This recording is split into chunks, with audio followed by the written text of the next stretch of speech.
up and your mom told you to say I'm sorry to a younger sibling, how'd you say it? Was it from the heart? Probably not. It's probably more like a, I'm sorry. What about in your marriage? Is it from the heart or not? I'm Dr. Kim Kimberling. I'm the president of Awesome Marriage. Nancy and I have been married for 51 years. I've counseled couples for almost 40 years. Before we get into our next of the 5 things, would you take just a moment to subscribe, then hit the bell so you'll never miss a video. Thanks so much.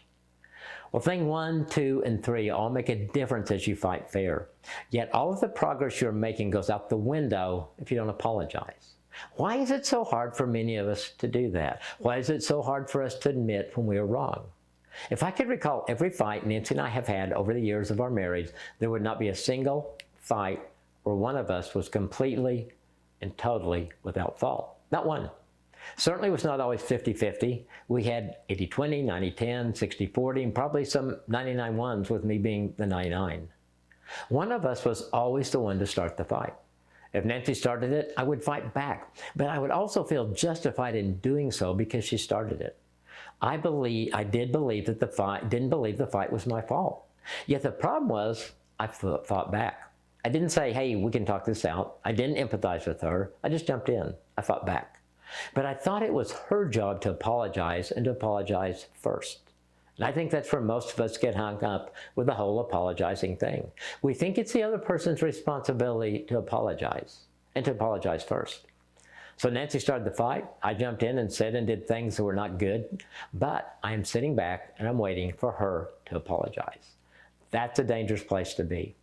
In the book of Matthew, chapter 6, verses 14 and 15, in the Message translation, it says in prayer, there's a connection between what God does and what you do. You can't get forgiveness from God, for instance, without also forgiving others. Ouch. You can't get forgiveness from God, for instance, without forgiving others. If you refuse to do your part, you cut yourself off from God's part. There's a lot of verses that I wish weren't in the Bible because they're hard for me. This is one of them. It simply says, I've got to forgive. God wants me to forgive. It's not a suggestion. It is written in stone.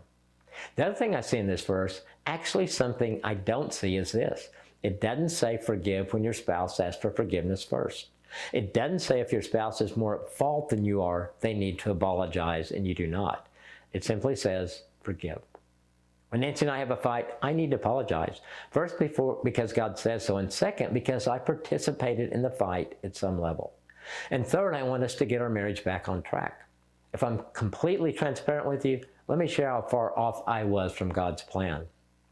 After a fight, I just break the fight down. Who started it? Who said the worst things? Then I would take my results and make a comparison. I became very good at spinning the results in my favor and believing that Nancy was one who needed to apologize. All of that gave me this temporary sense of victory, but it was so short-lived. I had turned our fights into a competition with a winner and a loser, and I always wanted to be the winner, and it was killing my marriage. Then God began to open my eyes to see that the verse we just read was for me. You need to forgive her, you need to apologize, and the sooner, the better. So let me tell you what happened. With some or a lot of reluctance, I started apologizing. Right after a fight, during a fight, even at the beginning of a fight, I said I was sorry, I forgive you. God was telling Nancy the same thing. She said she was sorry and forgave me. We went from not forgiving to freely forgiving. We both still made mistakes and did things wrong. We still fought. The difference was we forgave. We apologized. We apologized when it was called for and when it was not. In fact, it kind of became a game of who could apologize first. God created us. He knows us better than we will ever know ourselves.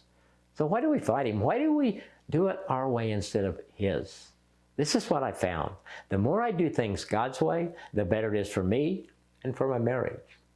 Thing number 4 is apologize. What if you started being the first to say, I'm sorry, or I forgive you, or I apologize? What if that became your new, after the fight, go-to?